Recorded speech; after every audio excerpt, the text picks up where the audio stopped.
A flooded apartment in Costa Rica, waking to my own paddling pool.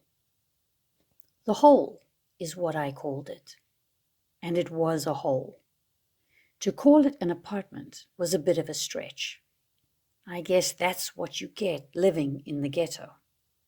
It was all I could afford from my pitiful part-time wage teaching English at one of the language schools in San Jose, Costa Rica.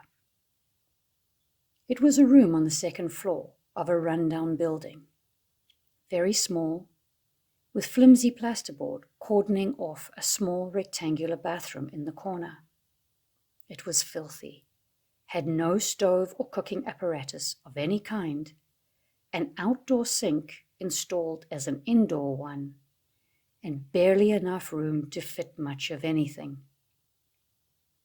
The highlight of the so-called apartment was the small gap at the top of the walls that allowed you to hear and smell everything that went on in the neighboring apartments.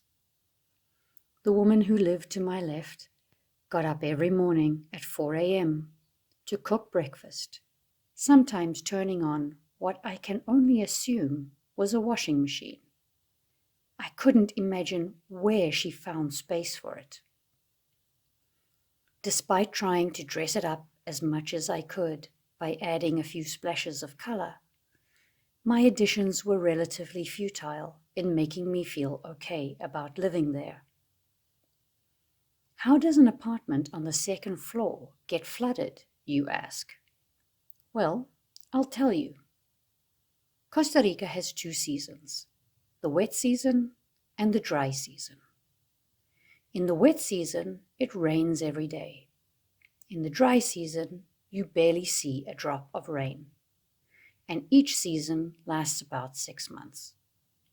During the dry season, in an effort to save the precious little groundwater that accumulates during the wet season, the city turns off the water for a few hours at a time. On some days, it's at the most inconvenient times, mornings and evenings, and on others, it's during the night. Sometimes the water is off for 12 hours, and on others it flows freely all day. All Costa Ricans store plastic bottles filled with water for such occasions, enabling them to cook, make coffee, bathe themselves, or wash the dishes. My first stint without water was a giant learning curve, and I promptly followed suit.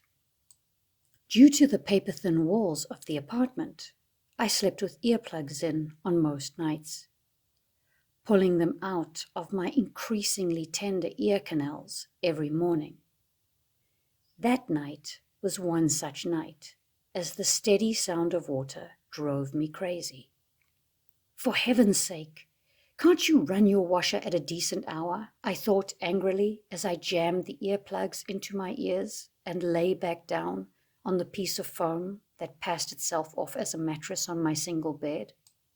As my frustration slowly subsided, I fell asleep. 8 hours later, I opened my eyes wearily, removing the earplugs that had kept me oblivious during the night. She has her washer going again? What the hell? I thought with irritation, as the sound of running water once again hit my tender ears. I took a deep breath, stretched, and swung my legs over the side of the bed and onto the floor. Splash! What the? Water was everywhere, undulating on my apartment floor. I sat there for a moment, trying to clear my foggy morning mind in an attempt to figure out what was going on. My head snapped in the direction of my laptop, my most prized possession, to see if the power cable was submerged. Thankfully, I had draped it over the stool that it sat on. Someone, somewhere, must have been watching over me. I stood up and waded through the water. Okay, so I'm being a tad overly dramatic here. It was barely a centimeter high and hadn't yet reached the far wall of my room. However, It continued to flow in from under the skirting boards that separated me from my annoying neighbor. I headed to her door and banged on it. Nothing. I banged again, calling out, "Hello?" Nothing. Returning to my apartment, I grabbed my cell phone and messaged my landlady. Generally, she was about as effective as a t-shirt in a snowstorm, so it was no great surprise when I didn't get a response. I knew that her son lived with her, and he spoke English. I called him. No response. I messaged him. Still no response. With no other option, I set about trying to stave off the steady stream of water, creeping under the poorly constructed walls. I was in the middle of wringing out a bath towel when I heard the son come running up the stairs, followed by a glorious silence. The water had stopped. My neighbor, in her infinite wisdom, had taken off the night before to spend a couple of days with her parents. Possibly in her haste to get out of San Jose, she had forgotten to shut off the faucet when she left. How is that possible, you ask?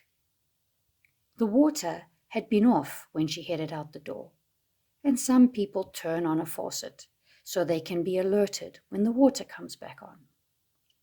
The only limitation with this strategy is that you actually have to be in the same place to benefit from it. The water came back on, but she wasn't home to turn it off, and, well, you get the rest of the story. I chose to reframe the situation after a large pot of coffee helped me to achieve a new level of enlightened thinking. Firstly, my floor was cleaner than it had ever been. Secondly, it made me very aware of leaving any faucets on in the apartment whilst the water was off. And thirdly, my ghetto apartment had now officially been cleansed. Cleansed, not cleaned. It would have taken a team of Monicas from the TV show Friends, armed with industrial-strength detergent, to remove the years of filth that had built up there. Suffice it to say that I listened very carefully to any sounds of running water before I lay my head back down that night.